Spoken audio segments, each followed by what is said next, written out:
Here we are back at Bourton-on-the-Water in Gloucestershire. This is the view that I remember seeing as a kid, sat on the embankment to the bridge over the railway here and looking down into the goods yard and at the station, the built of Cotswold stone back in the 1920s or 30s to replace the original sort of cottage ornate design.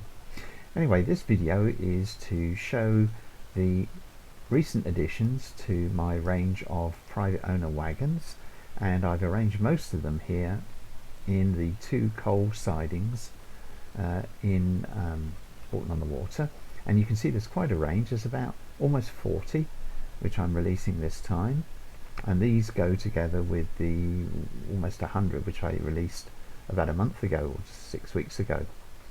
These wagons are all generic, the generic wagon that I use, and they are either with end doors or just side doors, and they represent coal merchants in Wiltshire. So it's from the private owner wagons of Wiltshire, and you can see there's quite a selection here. So they're not too far away from home, being in Bourton-on-the-Water, and there's 3 more over there. These are in alphabetical order, just as I loaded them up, and they're all capable of taking coal loads, of course, and delivering them from the colliery, selected colliery or collieries, and delivering them back down to the coal merchants. And you can see they're based in Swindon, Stratton, I've got here, Swindon, Marlborough, Salisbury. What else have we got over here? Let's just zoom over here a bit. Ooh. Oh, crazy. What's that one at the end? Cricklade. And you'll find that there's quite a selection. There's Trowbridge Co-op Society, Vitti from Swindon, and the Reeds from various places like Minety, and these are all quite familiar for me, being a Salisbury boy. And there's Trowbridge again, Colne further over there as well. So there they are, and they're available to download on my website with this latest website update on just before Christmas. And also what I've got in the website is this little scenery item, which is a GWR horse-drawn float, and I've not included the horses just to keep the polys down, so it can just be parked in the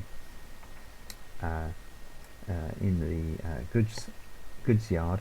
And it was designed to receive even up to this size. I put a smaller load in there. This is plate glass. This is the one I released last time. This is the Coral A plate glass. Let's get in a bit closer. Ooh, here we are, getting a bit closer, and pitch up a bit. There we are. That's the GWR Coral A wagon, and this is the type of road vehicle that was used to transport it from the goods yard to the customer. And I put a smaller one. It did take ones of this size, but I just put a smaller one in there for, well, I thought it looked a bit better like that, and that would normally have a couple of horses pulling it. As I say, I've left those and the driver out for keep the poly count down. But a very straightforward GWR float. I could only find one photograph, and that had a statue loaded up into it, which completely obscured the way in which these pieces here, these supports here, are actually attached, because on the plan it looks like those slanted supports inside the float are actually part of the exterior, this exterior frame where the Great Western Railway lettering is on the plan. But of course the plan is showing you just a side view, so I've had to make a best guess there to show what it was like. So there we are. That's those private owner wagons released, and the little float to go alongside the Coral A wagon in a good shed if you fancy it. The second batch of new models, which I'm releasing just before Christmas, are all associated with the Bath stone industry of Wiltshire, northwest Wiltshire. And so this is an industry here. So we're in Surveyor, and this is an industry here which will load up prepared stone, carved cut shapes which have been cut from the rough, and on the platform alongside it is a scenery item of a static crane holding a stone block, and over here is shear legs also holding a stone block, and the whole thing is meant to be part of a stone yard or stone quarry, a stone yard rather, here where stonemasons are preparing cut stone. So you can populate it with scenery items of sheds and figures, and these stone items which are also, I've got them in the scenery as well. But at the moment, certainly any form of sort of cut stone would be suitable to put there, because these are the finish items, so they're very smooth and very finished and have all sorts of weird and wonderful shapes. And these would be shipped off to places like Bath, anywhere where Bath stone was going to be used, and they would face up brick built buildings.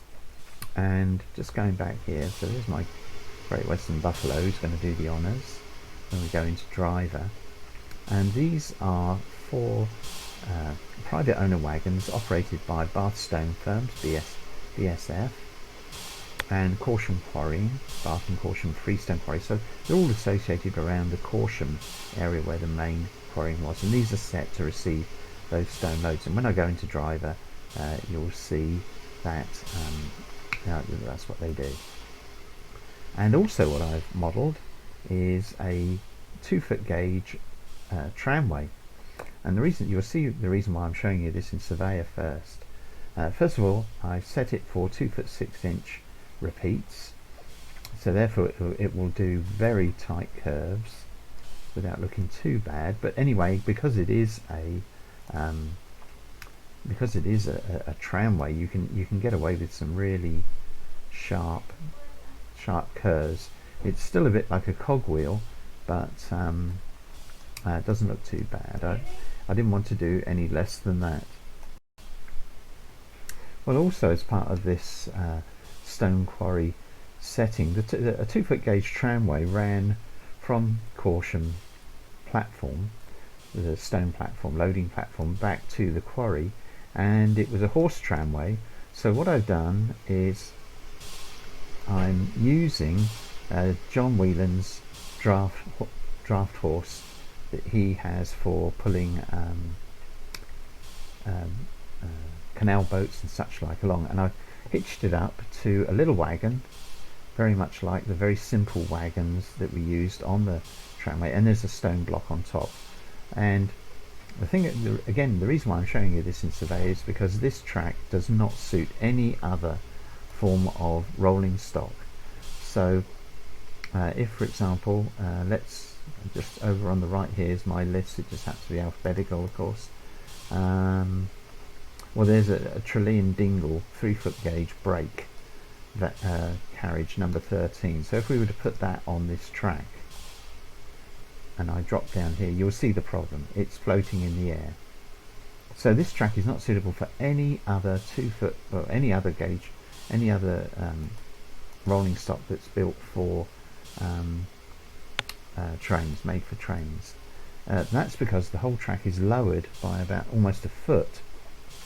And the reason why I did this is so that the horse here, Champion the Wonder Horse, or Dobbin, or whatever we call him, or indeed her, if we put her on, instead of being on invisible track, we put her on conventional track, the ballast would come up and cover her fetlocks, or his fetlocks. So my idea was to lower the track and lower the wagon, and then we can see that the horse is actually walking on the ballast between the rails, or on the flattened, it's usually quite flat surface that the horse has walked on. So there we are, that's it in Surveyor, and we're going to Driver next and have a look and see how these things work. Okay, so here we are in Driver, and this is the free roaming. This is our little train of stone wagons driving up to the platform to load up. as I say, I've left out all of the sort of scenery items that you would need to dress the scene, but you can use your imagination with all sorts of workshops, figures, whatever. And here we have the buffalo just pulling each wagon forward, each set to load up. Plenty of these dressed stone blocks.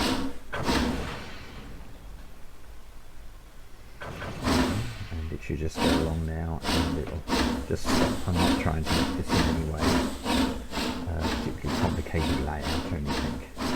I'm just going to conceal the junction overlays, because now what I want to do is go along to our horse. I have great trouble actually picking up the horse, but I think this will probably do it. Where are we? There we are. We zoom in, it appears, because I think the level of detail setting is relatively small. Now John, in making this horse, did point out that you've got to really give it some acceleration in order to get it to work. So that's what I'm going to do.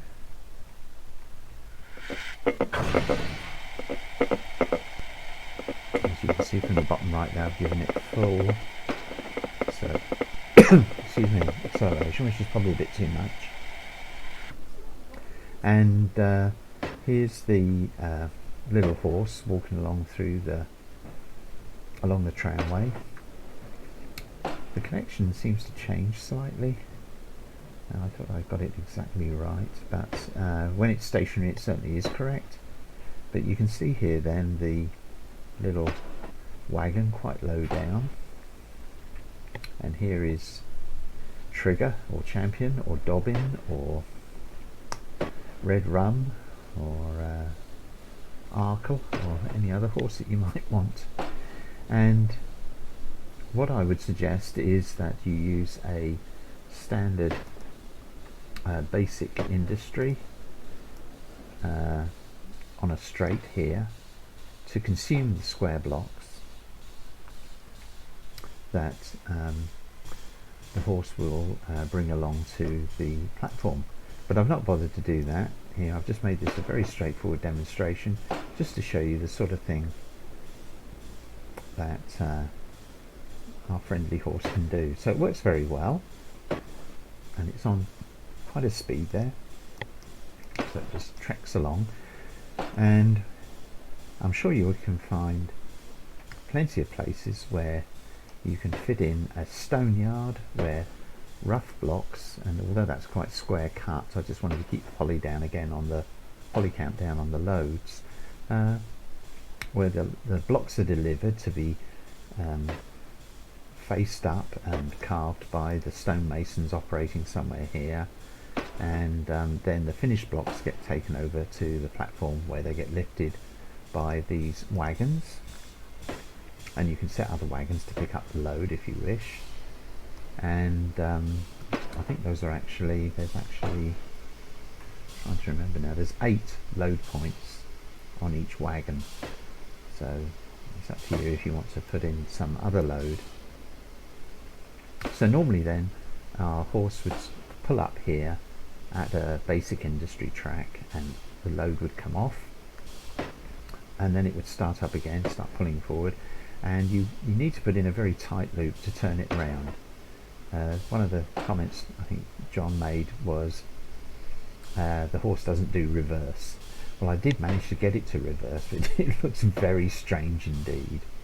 What you want is the horse just pulling around a very tight little typical tramway curve, and of course you can add sidings and triangles and all the rest of it. You can really expand this as much as you wish, and then the horse will pull its empty wagon by now back along the tramway, and I've just left this as a stub end. But of course this, you can have your quarry, stone quarry here, supplying the stone platform. So there we are. Those are my releases for December, and you're very welcome to download them. and do let me know if you have any trouble downloading them. Do post on the the Irish Narrowgauge Forum, ING for Trainz forum on the Trainz forum site, and I'll try and sort it out.